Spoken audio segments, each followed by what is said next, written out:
Ok, donc pour vous présenter un petit peu toutes les trois en premier, est-ce que vous pourriez un petit peu décrire votre parcours, que ce soit à la Cato, ensuite en école ou en université, ainsi que votre poste actuel et votre chemin pour être arrivé jusque-là? Je ne sais pas qui veut commencer entre vous trois. Bon, je peux commencer. Je vais commencer. Hop, à n'importe. Vas-y, je t'en prie. Ok, ça marche. Donc, je m'appelle Hermance. Moi, j'ai fait la licence de gestion à la Cato avec la prépa pendant 2 ans. À la suite des 2 années de prépa, j'ai passé le concours de l'IAE. Donc, je ne sais pas si ça existe encore, mais c'était le concours SCORE avec le TOEIC. Et puis, à la suite du concours, j'ai intégré un master marketing à l'IE d'Amiens. Et puis, à la suite de mon master, j'ai fait une césure en Australie de 7 à 8 mois où j'ai fait différentes expériences professionnelles. Et à la suite de cette césure, j'ai intégré mon entreprise actuelle qui s'appelle Jonesco et je suis chargée de développement commercial et marketing. Voilà, je ne sais pas si vous voulez un peu plus de détails ou on rentrera peut-être dans les détails après. C'est ça, le but c'est d'aller profondément, enfin progressivement en profondeur plutôt. Donc je pense qu'on va laisser la parole aux autres et on aura des explications avec plaisir par la suite. Du coup, je vais me présenter. Donc, moi, c'est Ariane. J'ai intégré donc la Cato en 2015 pour la licence économie-finance. Et j'ai passé donc les concours en admission parallèle lors de la 2e année de licence où j'ai pu intégrer de ce fait-là Neoma Business School à Rouen, où j'ai pu réaliser ma 3e année de licence et mon master. J'ai eu l'occasion donc de réaliser 1 an de césure dans laquelle j'ai pu réaliser donc 2 stages de 6 mois. Le premier stage, c'était un stage en études de marché chez Hanes, plus connu pour les marques de sous-vêtements DIM. Et le deuxième stage était chez AB InBev, l'entreprise dans laquelle j'ai été embauchée actuellement en tant que catégorie manager. Donc ça, c'est un métier qui correspond davantage pour les achats auprès des enseignes de grande distribution. Et j'ai eu l'occasion donc de partir en Erasmus, mais ça, on aura peut-être l'occasion d'en parler avec Neoma. Et puis, j'ai pu réaliser un contrat de travail à la fin de mon cursus de Neoma au sein de Unilever, donc un groupe de produits grande consommation que vous connaissez avec les marques Axe ou Dove. Mais moi, j'étais plus sur la partie food, sur les glaces en Magnum et Ben Jerry's notamment. Et j'étais sur le terrain en tant que chef de secteur. Et aujourd'hui, je suis toujours sur le terrain en tant que chef de secteur, donc chez AB InBev, qui est un groupe qui ne parle pas forcément, mais dont les marques vont vous parler, qui est le brasseur pour toutes les marques Lef, Corona, Hoegaarden, Triple Carmélite, Bud et j'en passe. Et moi, aujourd'hui, je suis là pour vous parler des métiers du terrain et j'ai demandé à ma collègue Clara de venir échanger avec vous sur les graduate programmes qu'on aura l'occasion de vous présenter, qui concernent donc des programmes que les entreprises souvent de produits grande conso mettent en avant pour pouvoir recruter en général les profils comme vous qui sortent d'écoles de commerce.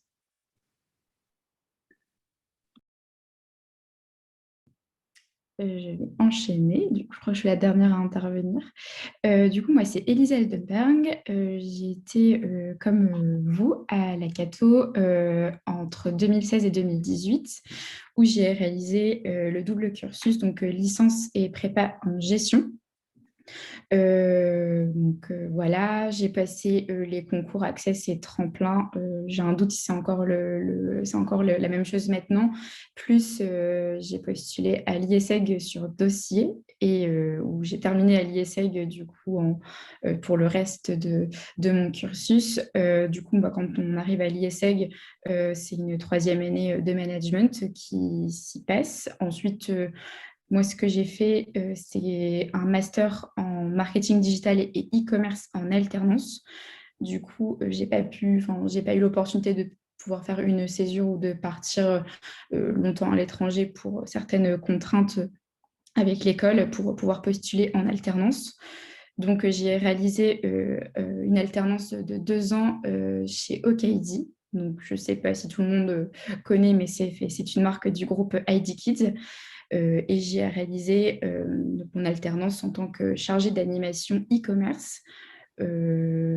C'est en très gros, pour faire court, j'étais animatrice en fait de 2 sites à l'international. Enfin, on appelle ça à l'inter, ça reste en Europe, de la Suisse et de l'Allemagne. Et du coup, quand c'est comme ça, on est garant de la visibilité sur tous les sites internet, que ce soit sur de la nouvelle collection, des campagnes, ou aussi bien de l'opération commerciale. Du coup, je suis restée 2 ans là-bas et là aujourd'hui, je suis en CDI chez La Redoute en tant que chargée de campagne marketing sur le prêt-à-porter. Et auparavant, en 3e année, j'ai fait un stage chez Decathlon à Bruxelles. Ça, c'était mon expérience à l'international. Super. Bon, déjà, on a des parcours très variés, donc ça nous permettra d'avoir un panel de métiers intéressant. Je crois que c'est Armelle qui nous suit. Ouais, donc merci beaucoup pour vos réponses. Du coup, on voulait savoir maintenant en quoi consistait votre travail actuel, quelles sont vos principales missions et est-ce que aussi vous avez des perspectives d'évolution et quelles sont-elles? Sacrée question. Si je peux commencer, donc pour contextualiser un peu la chose, Jonesco, en fait, c'est une entreprise anglaise à la base qui fabrique des produits plastiques pour tout ce qui est camions, on fait aussi un peu pour l'environnement, pour la sécurité incendie. Donc, on exporte dans plus de 60 pays et on a une filiale en France dont je fais partie. C'est une filiale de distribution et on s'occupe des marchés français, belges et au Luxembourg. Donc, moi, mon métier de tous les jours, ça va être un petit peu de coordonner les activités entre l'Angleterre et la France au niveau du marketing. Donc, ça peut être le plan général de marketing, ça peut être le budget. On évalue beaucoup les besoins par rapport au marché français et en fonction des besoins, on va établir des actions. Donc nous, on est une petite structure, on est 17, hein, donc c'est pas comme un grand groupe, on raisonne en PME, donc c'est vrai que je vais être dans l'opérationnel comme un peu dans de la stratégie. Je vais travailler aussi sur tout ce qui est support de communication, les catalogues, des brochures. Je vais travailler sur le contenu comme sur de la traduction parce que les catalogues et les brochures, les supports de communication en général vont venir de l'Angleterre. Donc moi, je vais bien vérifier que le contenu est en adéquation avec le marché français et puis je vais faire un travail de traduction. On va également travailler sur tout ce qui est numérique. Donc, j'ai participé à l'établissement d'un nouveau site internet, un site internet vitrine. Voilà. Et puis, tout ce qui est campagne et réseaux sociaux. Je fais également un peu de branding avec, on a refait toute notre charte graphique, toute notre identité visuelle. Donc, forcément, on va travailler sur la signalétique des bâtiments, sur des goodies de clients, des choses comme ça. En parallèle, je vais m'occuper de salons. Donc, on est exposant sur 3 salons. On a 3 marchés, donc on fait 3 gros salons par an. Donc, je vais faire de l'offre, je vais faire des appels d'offres au niveau des standistes. On va organiser les salons, les déplacements des salariés, etc. Après, dans mon métier, j'ai toute une partie commerciale. Donc, c'est ce qui est intéressant parce qu'au final, c'est très, très vaste. J'ai une partie commerciale, donc je vais travailler également sur les prix de vente, les marges faibles, les marges négatives, des choses comme ça, les francos de port. Là, j'essaye de vous lister un peu toutes mes missions. C'est un peu compliqué. Et puis, je peux être amenée à faire des devis, à gérer des avoirs, des choses comme ça, des litiges. Et en ce qui concerne mes perspectives, qui doivent être là dans les quelques mois à venir, je serai amenée à être un peu plus dans le stratégique que dans l'opérationnel, donc c'est-à-dire plus d'analyse terrain, plus d'analyse de marché, plus de veille concurrentielle, des choses comme ça que pour le moment, je n'ai pas le temps d'effectuer. Voilà. Merci Hermance. Je vais reprendre la main. Du coup, moi, je vais vous expliquer mon métier au sein de AB InBev, donc chef de secteur. Chef de secteur, donc c'est un métier de terrain où on est une force commerciale présente partout en France. Donc AB InBev, comme je vous disais, on est fournisseur de bières. Donc toutes les marques que vous voyez, Jupiler, Stella, Corona ou Garden. Tout ça, ça représente notre entreprise. À savoir qu'en tant que chef de secteur, on a 2 circuits. On a le circuit donc, du CHR et le circuit de la GMS. La GMS représente la grande distribution, donc tout ce que vous achetez chez Auchan, chez Leclerc, en grande surface, n'importe où, vous allez retrouver nos produits. Mais vous avez également le deuxième circuit, donc CHR, café, hôtel, restaurant. Donc c'est tout ce que vous consommez en dehors de votre domicile, dans les cafés, dans les hôtels, dans les restaurants.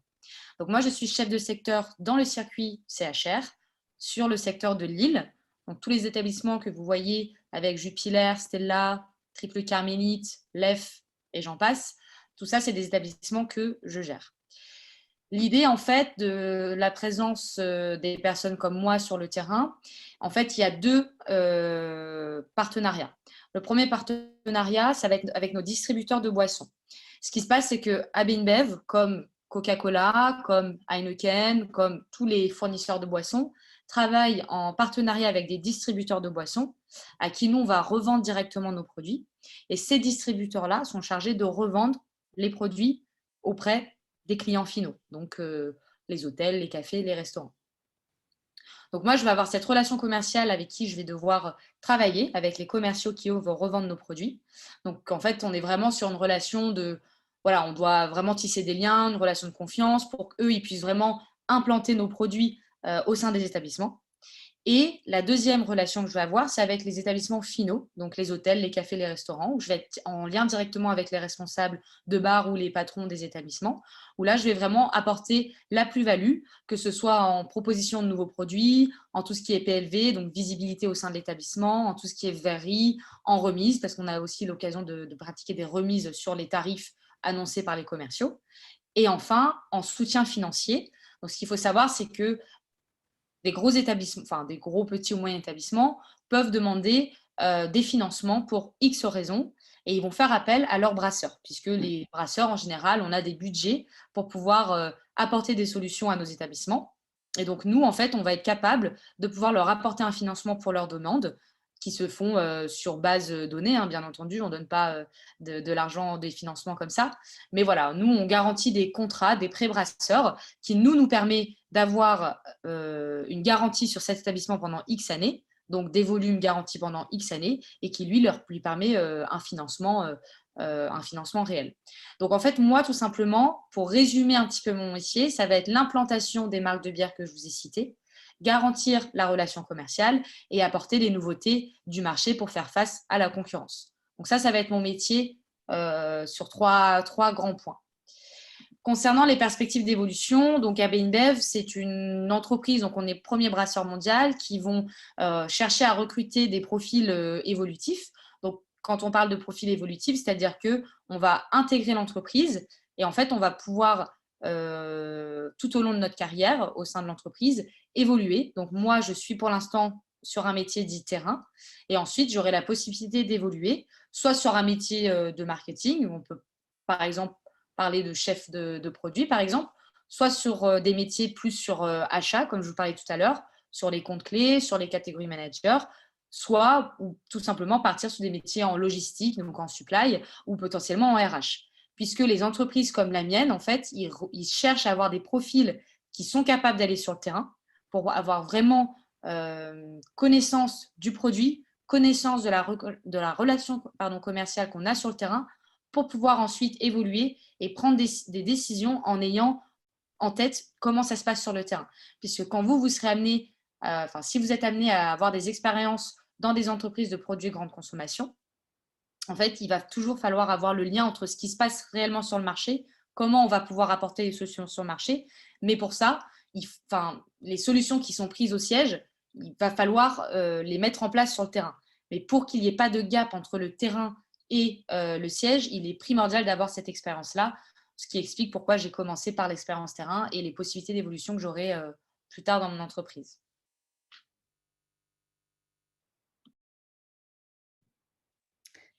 Alors, pour vous parler de mon métier, je vais d'abord vous présenter synthétiquement, moi, dans quelle équipe j'appartiens.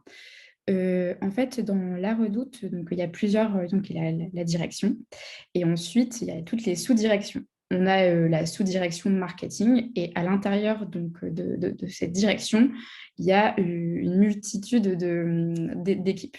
J'en parlerai plutôt après dans une autre partie certainement. Moi, je fais partie du coup de l'équipe La Redoute Média. Donc auparavant, on était une agence, on travaillait, alors moi, je n'y étais pas encore, mais c'était externalisé. Maintenant, ce qui a été décidé, c'est d'internaliser cette agence, donc La Redoute Média. Dans cette équipe, donc dans mon équipe, il y a à la fois le trade marketing et la régie publicitaire. Moi, je vais plutôt vous parler aujourd'hui du trade marketing. Donc, c'est mon équipe directe. En fait, le trade marketing, comment vous expliquer ça de manière très, très simple? En fait, on est plusieurs chargés de campagne marketing, dont moi. Et chacun, en fait, est réparti par portefeuille de marque. On a quelqu'un qui va s'occuper de la lingerie, quelqu'un d'autre qui va s'occuper de la chaussure.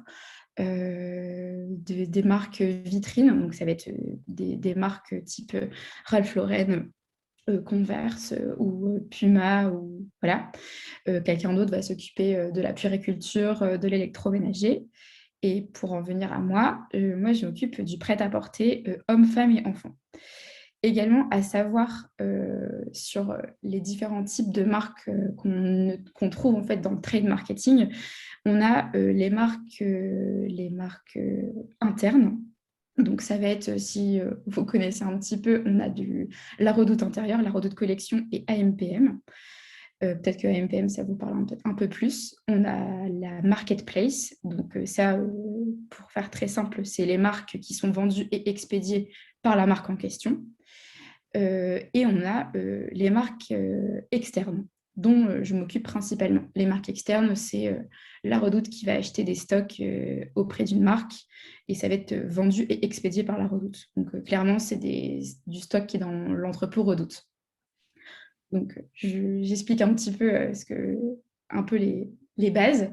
Donc en fait, moi, j'ai un portefeuille aujourd'hui d'à peu près 60 marques que je dois gérer quotidiennement et par saison, parce que du coup, moi, je vais fonctionner plutôt par saison, donc printemps, été et automne-hiver.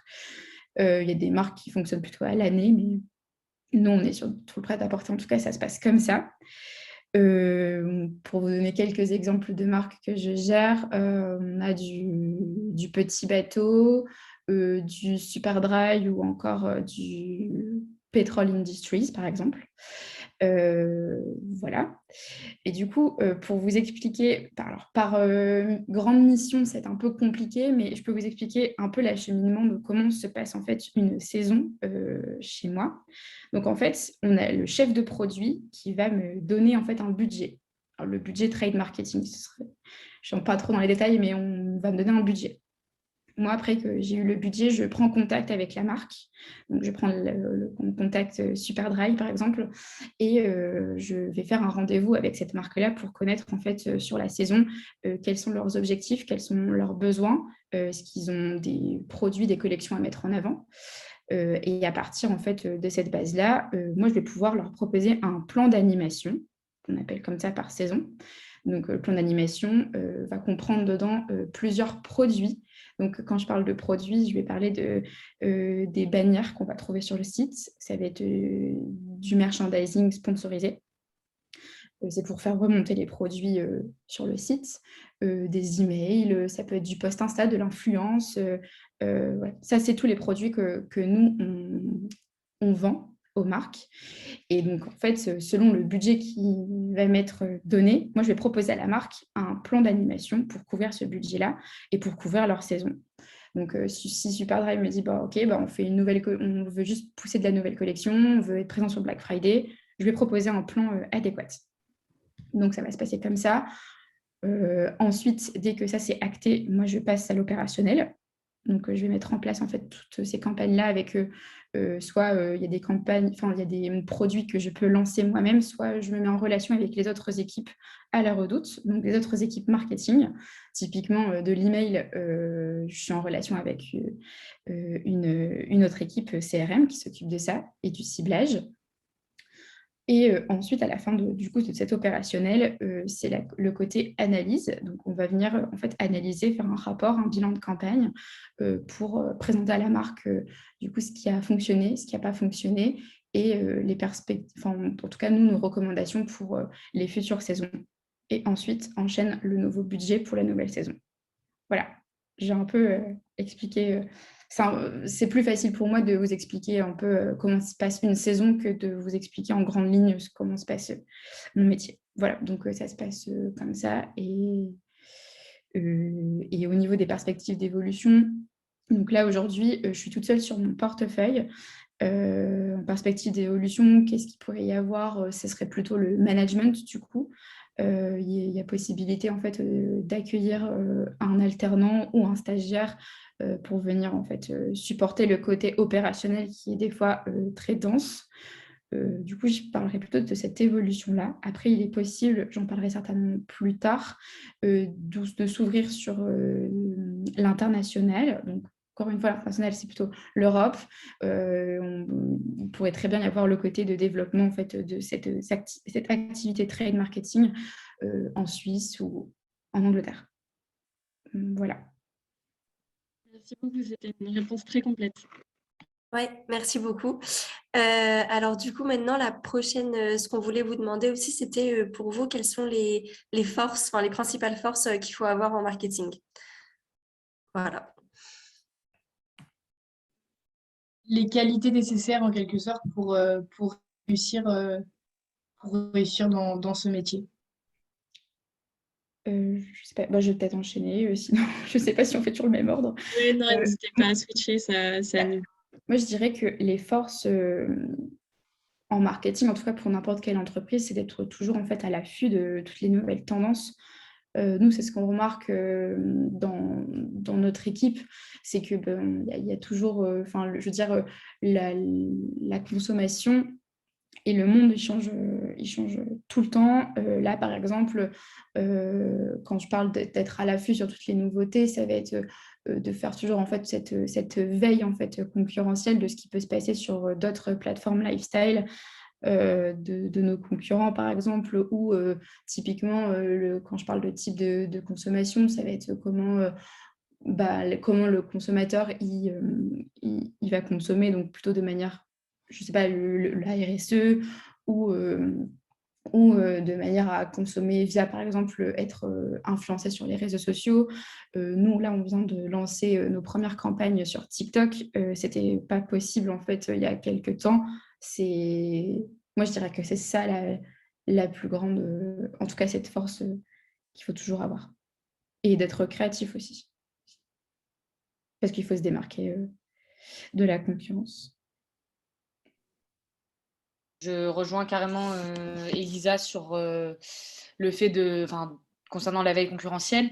Moi, ce que je rajouterais, c'est vraiment être en phase avec, ça suit du coup, être en phase avec le consommateur, puisque oui, en effet, il y a cette veille concurrentielle pour pouvoir adapter notre offre, ce qui est vrai, puisque voilà, la consommation est en perpétuel changement en fonction des tendances, en effet.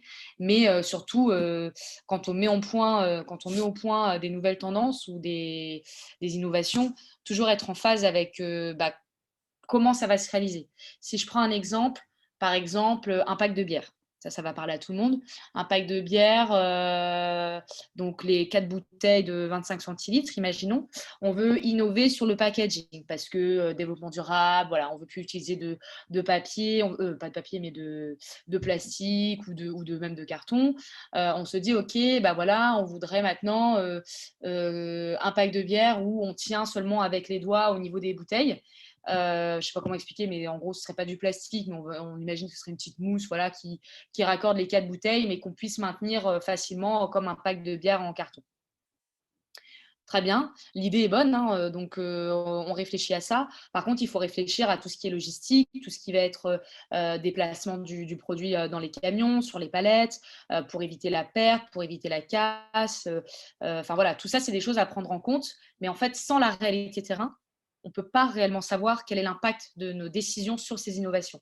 Donc c'est pour ça que moi, je pense qu'une des qualités premières à avoir en marketing pour du moins tout ce qui est contenu et tout ce qui est produit, ça va être vraiment ne pas oublier ce gap entre ce qui se passe sur le terrain et sur ce qu'on met en place plus au-dessus.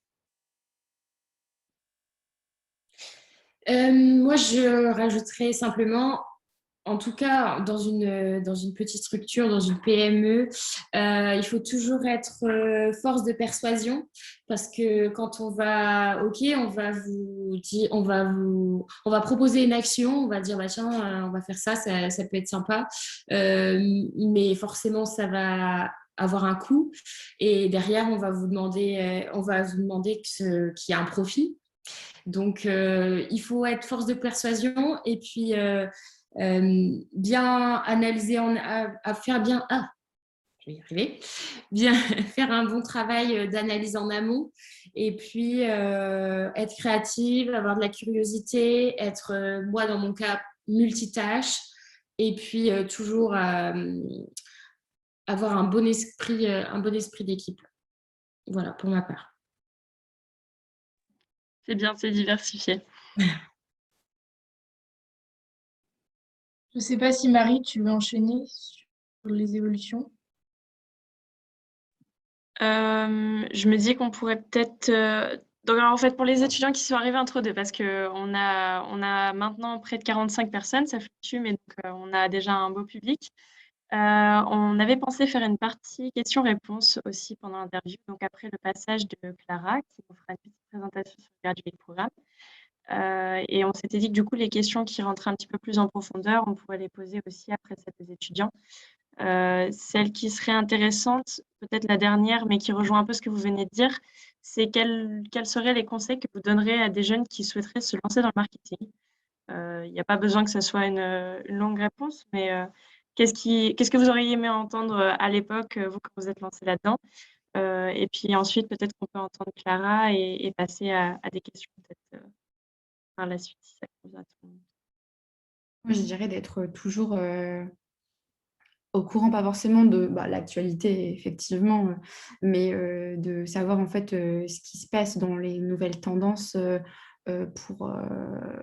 de marketing. Il existe plein de nouvelles choses. Moi, à l'époque, bon, c'est pas non plus il y a 10 ans, mais jamais j'aurais pensé toutes les avancées en fait, technologiques qu'on a aujourd'hui. Jamais je me serais dit, je vais être dans l'équipe trade marketing. À l'époque, je ne savais même pas ce que c'était. Mais moi, je dirais plutôt d'être toujours en fait, à l'affût de, ça revient un peu sur ce que je dis tout à l'heure, d'être à l'affût en fait, toujours des nouvelles tendances, quoi. Tout ce qui se passe en fait sur le marché et aussi de comprendre, de suivre un peu les tendances aussi de consommation, quoi, pour rester toujours en fait dans le coup et voilà. Moi, je dirais être curieux pour quelqu'un qui voudrait s'engager dans le marketing parce qu'au final, chaque produit est intéressant, même si de premier abord, il y en a certains qui peuvent paraître entre guillemets plus ennuyants ou certains un petit peu plus luxueux en fonction du secteur. Mais voilà, ne pas s'arrêter à son premier avis en tant que consommateur, mais vraiment essayer d'aller un petit peu plus loin parce qu'on peut être surpris dans les domaines dans lesquels on s'engage. Donc, n'hésitez pas à être curieux, à vous renseigner, à ne pas vous arrêter juste au produit en lui-même. Bon, moi, je dis ça, c'est facile, je travaille dans la bière et c'est un produit qui parle à tout le monde. Mais il y a beaucoup d'entreprises qui proposent d'autres produits, de produits grande conso, qui vous parlent peut-être pas, mais que vous utilisez tous les jours et vous êtes les premiers consommateurs. Et moi, je dis toujours que, en fait, dans l'entreprise dans laquelle on travaille, on est les premiers consommateurs et c'est nous les premiers convaincus. Donc, n'hésitez pas à vraiment vous renseigner auprès des différentes entreprises qui nous entourent pour vraiment essayer d'aller creuser sur les différentes tendances de consommation. Donc, voilà. En plus, je rajoute, Ariane, le fait d'être curieux et vous, votre côté jeune, ça va plaire en fait aux entreprises d'apporter le côté, le côté un peu fraîcheur quoi, des nouvelles tendances. Parce que si vous êtes toujours curieux, à l'affût en fait de tout ce qui se passe sur le tendance de consommation, tendance de marché et toutes les nouvelles technologies, tout ce qu'on peut avoir aujourd'hui. Je pense que c'est ce que les entreprises maintenant cherchent, quoi, à se différencier, à toujours prendre de l'avance sur les autres. Donc, Je rejoins complètement Ariane.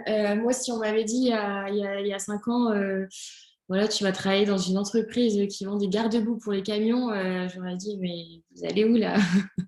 C'était pas du tout mon truc. Et au final, il faut pas s'arrêter du tout au produit sur le produit qu'on va vendre. Voilà, il y a des entreprises qui font rêver, etc. Mais l'expérience, on peut l'acquérir autrement. Moi, pour ma part, je suis super contente de mon boulot actuel. Je vois énormément de choses et un panel très, très vaste du marketing. Et pour autant, je ne regrette pas de vendre des ailes tous les jours. Voilà. Donc, il faut être vraiment curieux et puis avoir une certaine ouverture d'esprit, je pense. Voilà. Ok, merci beaucoup à toutes les trois et peut-être que maintenant on peut laisser Clara présenter le Graduate Programme. Merci.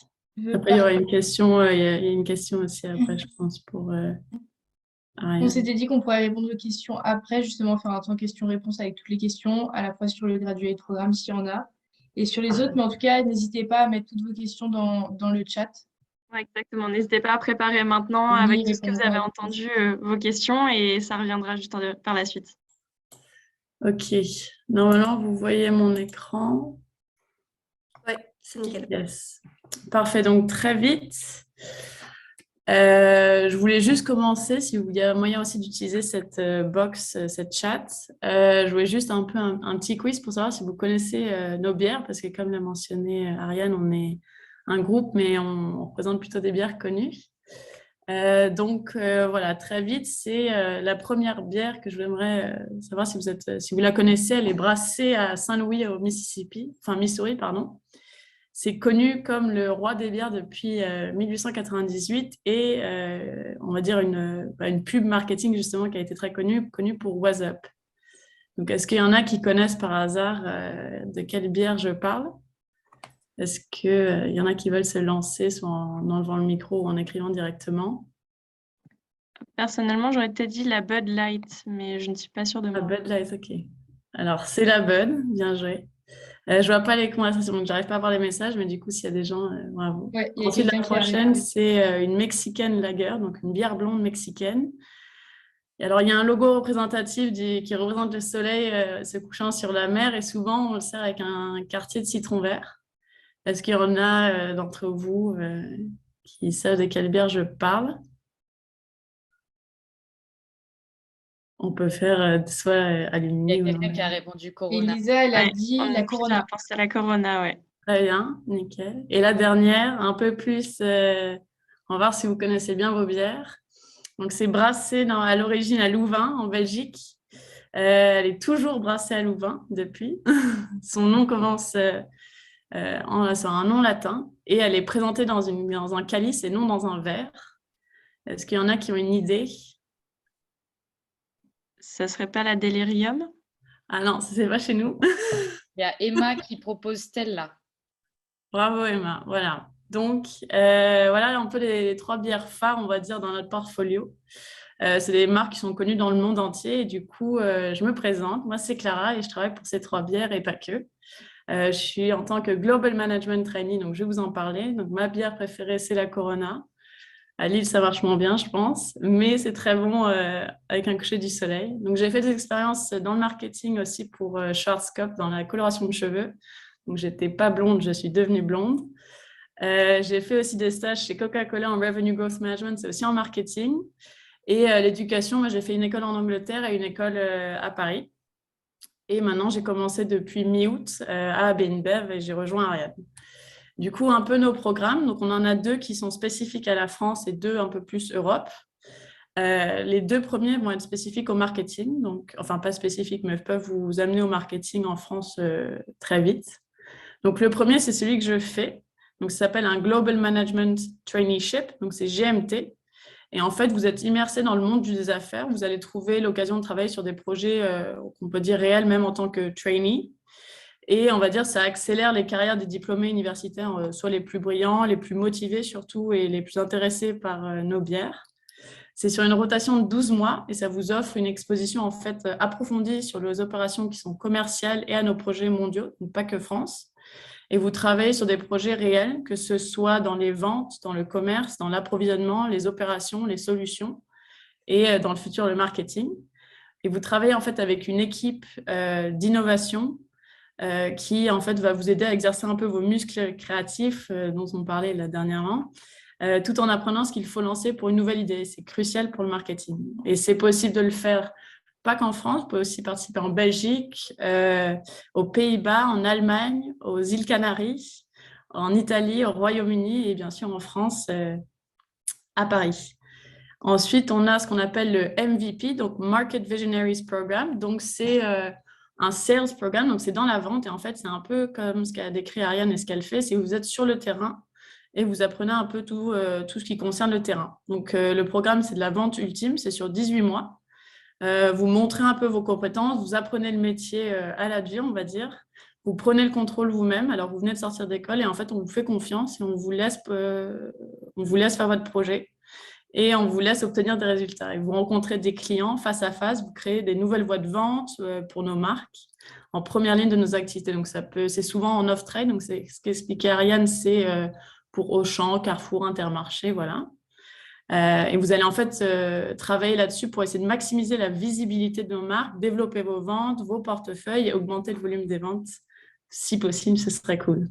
Et c'est possible donc de faire ce programme en Belgique, aux Pays-Bas, en Allemagne, en France, en Italie et au Royaume-Uni.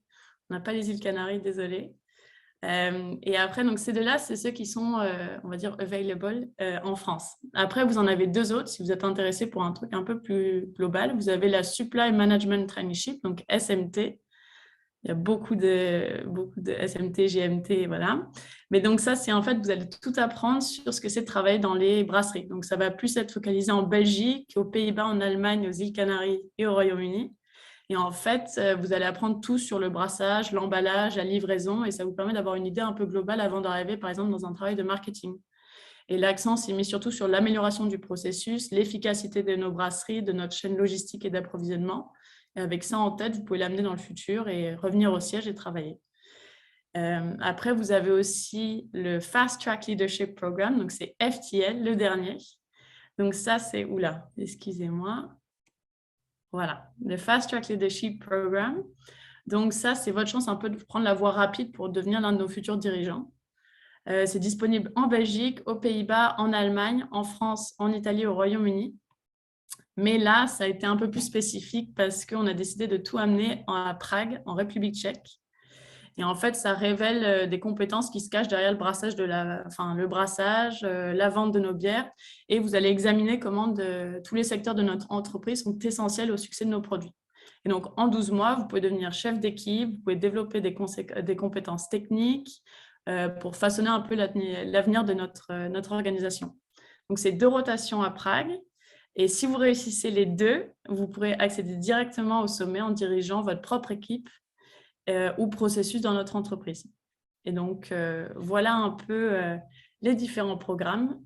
On a aussi des stages. Et avant de passer à la fin, voilà un peu le step by step. Si vous envoyez votre dossier, vous avez tout d'abord l'application où vous allez envoyer du coup votre dossier. Ensuite, vous avez ce qu'ils appellent un Gamified Assessment. Donc là, vous avez 2 tests en ligne ou un maintenant, je crois qu'ils ont changé justement pour aller un peu plus vite. Un assessment en ligne avec un peu des jeux, je pense que vous devez connaître un peu. Ensuite, vous avez un interview à faire en vidéo, vous vous filmez en fonction d'une problématique. Assez intéressant et voilà. Et ensuite, vous avez ce qu'ils appellent les ABI Days, où là, vous rencontrez un peu plus les gens dans l'entreprise. Donc, c'est le Mancom, donc c'est un peu les gens qui sont, on va dire, plus haut placés que moi. Mais ça peut être un peu tout le monde. Et en fait, vous allez comprendre un peu comment l'entreprise marche, vous allez pouvoir discuter. Et puis ensuite, on a un jeu, un business game, où là, on va voir un peu comment vous pensez en équipe et tout seul. Et à la fin, vous avez le final panel, où là, vous rencontrez les hauts dirigeants de la France. Et là, vous êtes plusieurs dans une salle face à eux. Et puis, c'est des questions-réponses et pour voir comment vous arrivez à interagir avec des gens et tout seul. Et après, on vous offre votre position si vous avez bien réussi. Donc voilà. Donc si vous voulez rester en contact, parce que je me doute que les questions, ça va peut-être plus être envers les filles. Voilà mon LinkedIn. Donc mon nom, ma photo pour ne pas ajouter la mauvaise personne. Et voilà. Si vous avez des questions, n'hésitez pas, je reste dans le call. J'ai vu Justement, qu'il y avait merci. une question sur la sélection en graduate programme. Donc, Clara l'a bien stipulé. La sélection en graduate programme, est-elle plus exigeante qu'un CDI normal? Oui. Enfin, Ouais. en gros, vous êtes, par rapport à toutes les applications, ceux qui arrivent au dernier stage, vous êtes 0,2% qui sont invités à ce final panel. Donc, c'est un peu plus compliqué parce que justement, ils investissent beaucoup d'argent à nous former. Et en fait, grâce à cette formation, l'année prochaine, quand je vais commencer mon travail, je vais aller très haut, très vite. Alors qu'en CDI, on reste 2 ans sur une position, on apprend. Et du coup, ça peut être considéré un peu plus compliqué. Quand vous faites quand vous envoyez votre dossier via un CDI normal, il y a moins d'étapes. Donc, vous n'avez pas le ABI Day où vous avez cette idée de business game. Vous rencontrez la personne avec qui vous allez travailler. Si ça match, si ça ne matche pas, potentiellement une deuxième personne pour être sûr, on va dire le chef, par exemple, des comptes clés. Et après, vous avez votre offre ou vous ne l'avez pas. C'est ça. Moi, dans le cadre de mon CDI chez InBev, donc j'ai eu mon entretien RH téléphonique. Après, j'ai eu l'entretien avec la N+1, donc ma manager directe.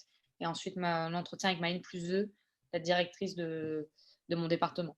Mais ça, c'est un recrutement classique. Ouais. C'est vrai que pour les graduates programmes, en général, toute entreprise confondue, ils vont être beaucoup plus exigeants parce qu'ils vont être beaucoup plus exigeants sur le travail fourni par le salarié. Mais je précise que ces graduate programmes, on est bien sûr à la fin de vos études. Ça ne rentre pas du tout dans le cadre d'un stage.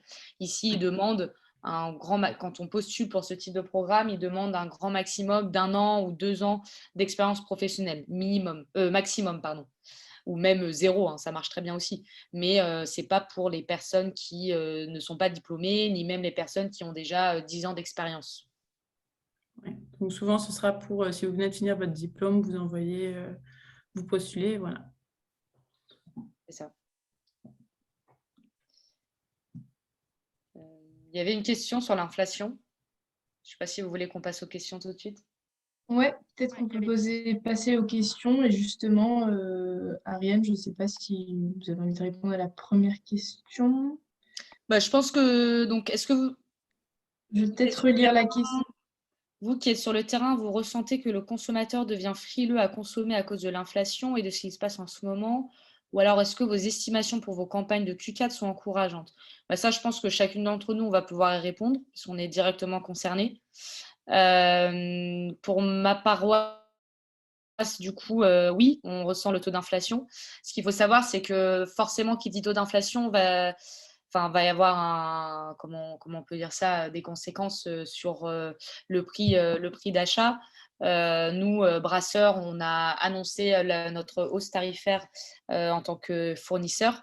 Donc, pour nos distributeurs qui vont venir racheter nos bières, il va y avoir un impact sur le prix d'achat et du coup, il va y avoir un impact sur leur prix de revente auprès des établissements donc, que vous connaissez en tant que consommateur, ce qui veut forcément dire une hausse tarifaire des prix de vos pintes. Donc ça, forcément, on va dire que le client final va être impacté et va être frileux. Ça, c'est vrai, c'est ressenti.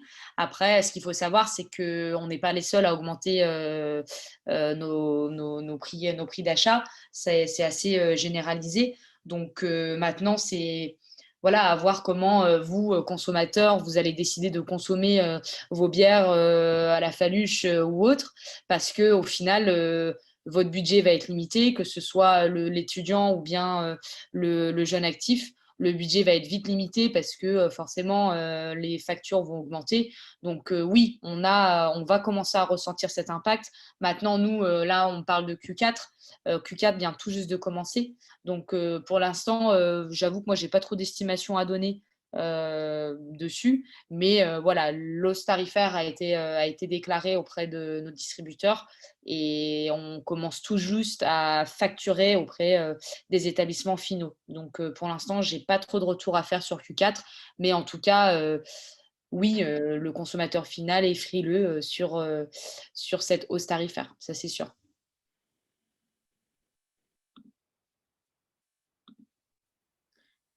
Alors, pour répondre à la question, j'ai pas trop de réponses à donner, hormis que parce que je suis pas encore dans la phase d'analyse de toutes mes campagnes, forcément, ça va se s'il y a du coup, il y a un impact en fait de l'inflation sur du coup les achats sur le site via les campagnes, ça va se traduire par des taux de clics qui vont baisser, une baisse du taux de conversion.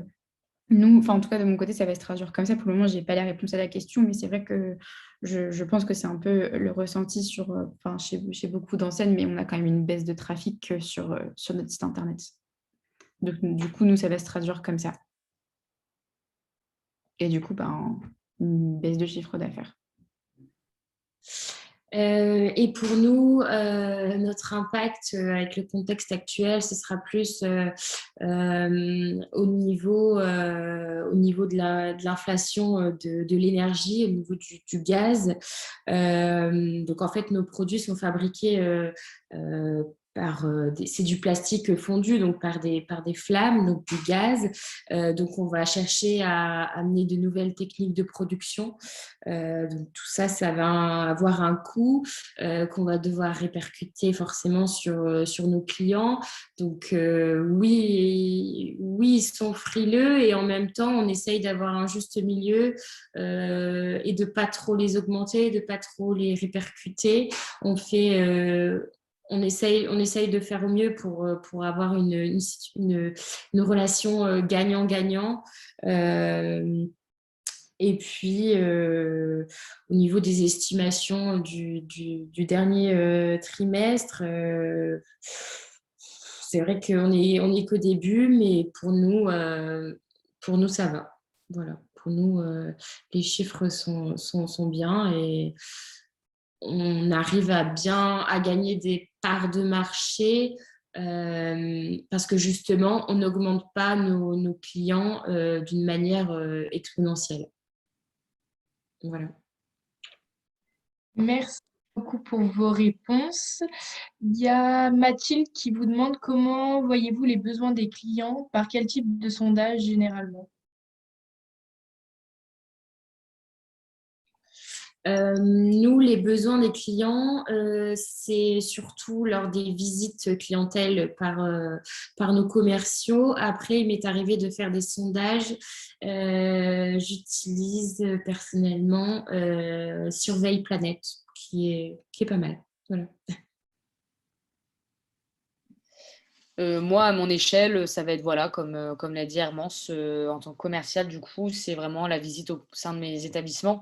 Donc voilà, si on a des becs qui sont mis en place en fonction des bières, on va demander comment ça se passe. On va voir aussi en fonction des statistiques parce qu'en fait, moi, avec mes distributeurs, donc celui qui vend à l'établissement final, il peut me fournir les statistiques volume de ce qu'achète l'établissement. Donc, je peux voir s'il achète plus ou s'il achète moins, quelles sont les tendances. Et puis, dans ces cas-là, je peux questionner l'établissement et lui demander, bah voilà, pourquoi ça ne fonctionne pas en fait. Est-ce que tu as un retour de tes clients? Qu'est-ce qu'ils en disent? Et voilà, donc ça va être vraiment de par les visites. Alors, pour répondre à cette question, d'un point de vue, je dirais, d'entreprise, ça va être de suivre en fait les différentes tendances d'achat sur du parcours online. Alors moi, je n'ai pas forcément la réponse à la question là-dessus, mais il y a certainement des équipes qui sont dédiées à traquer un peu sous l'accord, sous les cookies, le parcours d'achat de la cliente pour comprendre c'est quoi les besoins. Donc à cette échelle-là, je ne sais pas trop en détail. Et du coup, moi, mon périmètre, comme je l'ai précisé tout à l'heure, pour connaître en fait les besoins de mon client, du coup, ça va être du B2B, c'est d'organiser tout simplement en fait un point avec la marque pour comprendre quelles sont les campagnes, les enjeux, les objectifs pour la saison. La marque va me présenter ce qu'elle, en tout cas, sa présentation, sa vision commerciale de leur côté et comment en fait on va venir l'implanter en fait dans la charte Redoute via les différentes campagnes. Et en fait, nous, ce qu'on propose, en fait, selon en fait, les besoins du client, en fait, on a différents types de produits, comme je l'ai précisé tout à l'heure. Donc, ça peut être du coup des produits on-site. Donc, ça va être de la bannière, du merch, du off-site avec des emails. Ça peut être de l'influence, des posts Insta, tous ces types de produits-là. Et en fait, entre guillemets, ces produits répondent à un besoin. Donc, ça va être soit en tout cas, les clients attendent quand même de la conversion, de la notoriété et de la considération. Chacun des leviers apporte en fait, répond en fait un peu à un besoin en fait et les objectifs en fait du client. Donc, ça se passe comme ça. Super intéressant, merci beaucoup. Clara, je sais que tu t'attendais à avoir, enfin, ce qu'on discute plutôt avec Ariane, Hermance et Elisa, mais il y a quand même une question au sujet du Graduate Programme de la part d'Éléonore, qui demande si c'est intéressant d'y participer, même si on est persuadé de ce qu'on veut faire plus tard. Sous-entendu, je pense, même si on avait peut-être d'autres projets en tête, peut-être une autre entreprise, un autre secteur. Ouais. Alors, personnellement, je sais que moi, je vais aller dans le marketing, dans tout ce qui est activation de marque, etc. Et en fait, on m'a conseillé de faire le programme, surtout chez AB InBev, parce que c'est très reconnu si tu veux un jour changer de boîte. Et en fait, le programme, là, pendant 1 an, je vais être formée dans des domaines où je suis peut-être pas forcément à l'aise. Et enfin, je sais que je vais aller dans le marketing, mais on va dire, je vais acquérir j'ai que le mot en anglais, mais des tools, ou on va dire des moyens pour faire des analyses, que ce soit par exemple dans le trade marketing. On utilise des plateformes et là, je travaille sur une plateforme pour un peu l'améliorer et la rendre plus utile pour les commerciaux et tous les gens dans la vente. Et en fait, en ayant ce point de vue-là, je sais que ça va m'être utile quand je vais partir dans le marketing. Et par exemple, tous les gens que j'ai rencontrés dans le marketing ont fait, enfin la plupart ont fait mon programme ou le deuxième qui est sur le terrain. Et ils disent qu'en effet, on va dire, ça a été un bon trampoline pour eux parce que grâce à ça, ils arrivent à aller, à tester différents secteurs avant de... Enfin, ils vont faire leur programme, ensuite trade marketing, ensuite activation de marque, ensuite brand manager. Et en fait, en ayant fait 1 an où tu es formé sur différents aspects, comme l'a dit Ariane, tu vas gagner une vision globale qui va te permettre d'être encore plus effectif dans le marketing. Que ce soit dans l'activation de marque, si tu sais par exemple que telle affiche dans telle, on va dire, enseigne, donc que ce soit Auchan, ça ne marche pas parce que c'est trop grand ou c'est trop petit ou tu ne vois pas. Tu sais que toi, dans ta tête, quand tu vas faire le design avec l'agence, tu vas pouvoir rechanger ce genre de choses et on va dire, le logo, le mettre un peu plus grand parce que tu sais que quand toi, tu étais sur le terrain, bah, tu n'as peut-être pas, as remarqué que ça ne ressortait pas. Et donc là, c'est à toi de mettre en place les changements que toi, tu as remarqués. Donc, c'est pour ça que moi, j'aime bien faire ce programme parce que là, je vais apprendre différentes choses. Donc, je vais être aussi envoyée sur le terrain à un moment parmi mes 4 projets. Et j'ai hâte de le faire parce que là, je suis en train d'apprendre des choses un peu plus data focus, mais ça va me servir dans le futur quand je vais entrer en activation de marque. Enfin, ça, c'est des choix à faire et après, il faut que je sois prise parmi les 3 choix, mais ça va être dans le marketing dans tous les cas. Et c'est assez intéressant. C'est des choses que tu vas pas faire. Et en short, si tu te mets direct dans le marketing, tu vas peut-être louper une chance d'apprendre quelque chose d'autre. Donc, vu que tu es jeune, autant y aller. C'est 1 an et ça te forme sur plein de trucs différents que tu vas pouvoir utiliser dans le futur à présent. Et je voudrais juste rebondir sur la question, le fait d'être persuadé de ce qu'on veut faire plus tard. Je pense que moi, quand j'étais à la même place que vous, je n'étais pas du tout destinée à être dans la bière ou quoi que ce soit. À la base, je m'étais orientée pour faire du luxe, et ça, je pense que Madame Bourg s'en souvient. Mais sachez que vos choix, vos expériences, et ça va commencer notamment par l'école que vous allez choisir, vous mènera, je pense, automatiquement vers autre chose que là, ce que vous avez en tête. Surtout si vous décidez de partir dans le marketing, parce que forcément, en fonction des opportunités que vous aurez, des choix que vous ferez et des missions que vous aurez à charge, forcément, votre projet pro, il va changer. Parce que là, je pense que à ce stade où on en est en tant qu'étudiant, on n'est pas assez mature. C'est pas du tout négatif ce que je dis, hein, mais on n'a pas encore assez de recul ni même connaissance des différents métiers qui touchent au marketing. Donc forcément, l'idée que vous avez aujourd'hui du marketing ne sera pas la même dans 2 ou 3 ans. Donc ne vous dites pas, vous entrez en école de commerce pour faire tel métier, parce que automatiquement vous en sortirez avec un autre et ce serait bête de se fermer des portes pour au final ne pas en ouvrir, quoi. Donc, mais après, je parle vraiment pour le marketing, hein. Tout ce qui est audit, finance, etc., c'est différent. Mais pour le marketing, ayez vraiment cette curiosité, encore une fois, de ce qu'on disait tout à l'heure, pour vraiment vous laisser des portes ouvertes.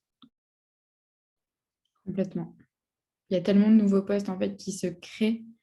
Je pense que là, je ne sais pas en quelle année vous êtes, mais si vous êtes en première année jusqu'à la fin de vos études, dans tous les cas, les tendances de consommation auront changé et dans tous les cas, il y aura certainement des suppressions de postes, mais aussi plein de nouveaux postes, quoi. Et justement, tous vos stages en fait, vont permettre en fait, de vous faire une idée, de vous dire bah, ça, j'aime pas.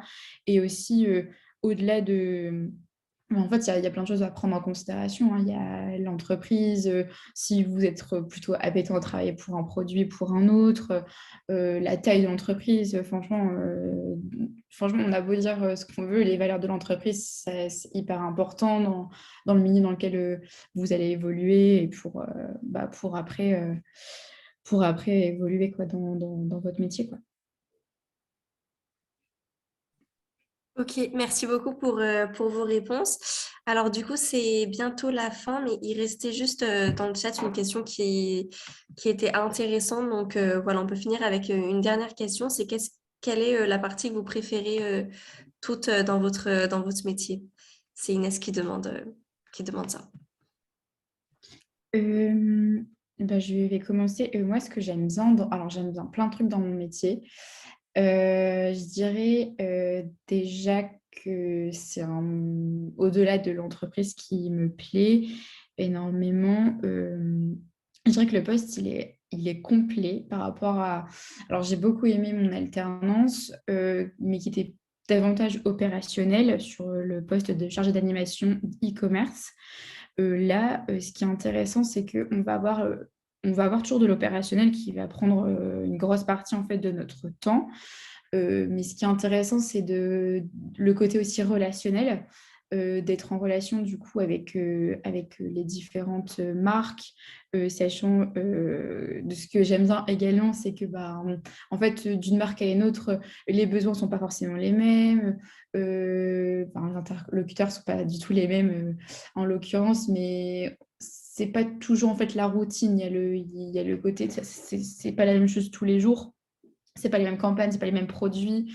Et d'une saison à une autre, ça change beaucoup. Donc, je dirais aussi, moi, ce qui me plaît le plus, c'est le côté relationnel, de pouvoir être force de proposition envers une marque et puis d'apporter au fur et à mesure l'expertise métier. Après, ce qui est intéressant aussi, du coup, comme je rebondis sur tout ce que je dis depuis tout à l'heure, mais quand je parle d'un poste complet, c'est que de mon point de vue, on a de l'opérationnel, on a du relationnel, on a du côté aussi analytique parce que c'est intéressant, c'est bien de lancer des campagnes, mais c'est bien aussi de pouvoir l'analyser et encore mieux d'apporter des chiffres satisfaisants à la marque pour qu'elle puisse investir davantage. Et du coup, toute cette partie aussi reconnaissance.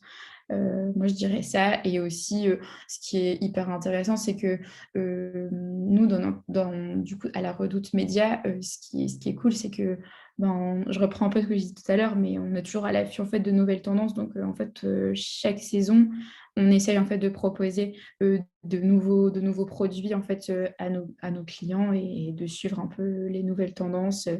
Et voilà. Et aussi, là, je ne sais pas si vous êtes au courant, c'est un peu breaking news, mais on a changé d'identité de logo ce jour. Donc, je vous invite à aller regarder sur le site, regarder sur les réseaux sociaux. Mais là, la Redoute a changé son nouveau logo. Donc, c'est toujours intéressant en fait, de voir ça dans son métier, de pouvoir l'expliquer en fait, aux clients. Donc voilà, je vous invite à aller voir. Pour ma part, ce que je préfère dans mon métier, c'est les missions qui sont très, très vastes. C'est-à-dire que le matin, je me lève, je vais au bureau et je sais pas ce qui va m'être demandé dans la journée. Enfin, si j'ai un plan sur l'année, etc. Mais les demandes sont très vastes. Donc, ce qui m'amène à travailler sur des différents sujets tout au long de la journée. Et puis, un deuxième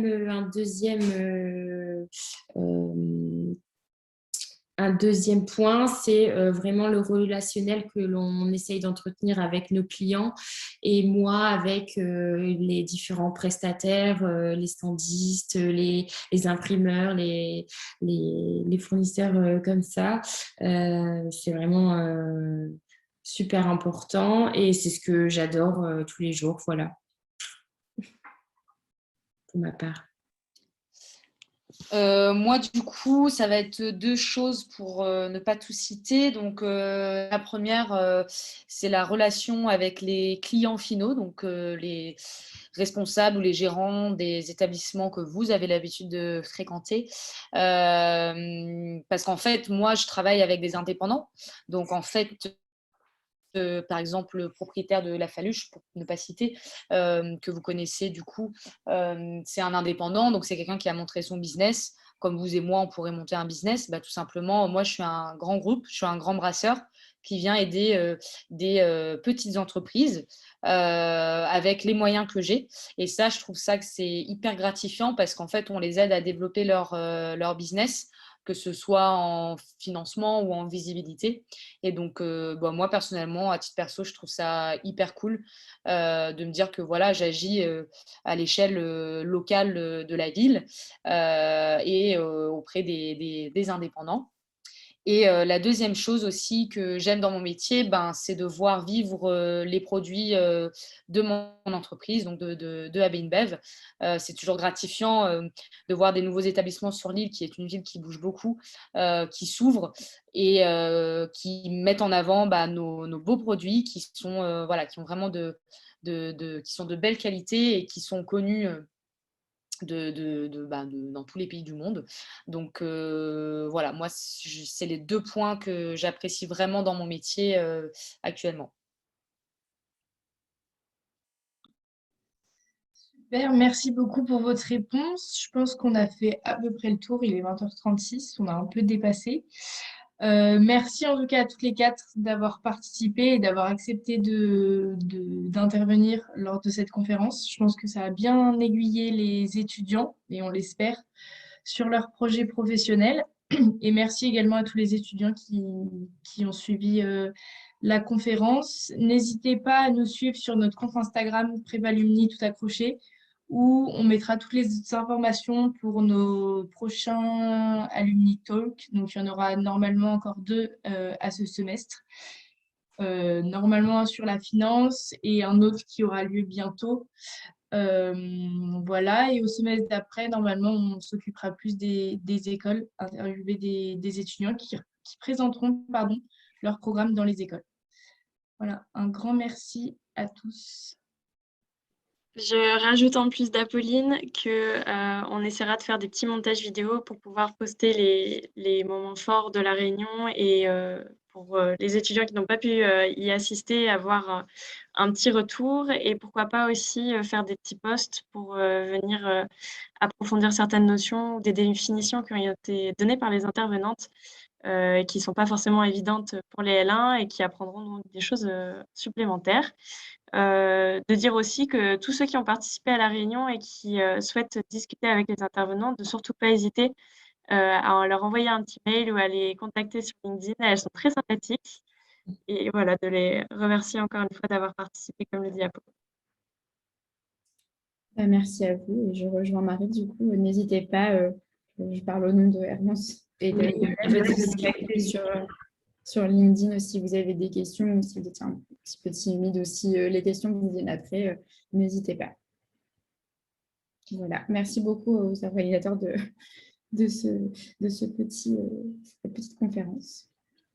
Bah, merci à vous pour l'invitation et ouais, n'hésitez pas sur LinkedIn si vous avez des questions, Clara ou moi, on saura vous répondre. Merci. Bonne soirée tout le monde. Bonne soirée. Merci beaucoup. Bonne soirée, merci beaucoup. Merci, à bientôt, au revoir. Merci, au À revoir. bientôt. Au revoir.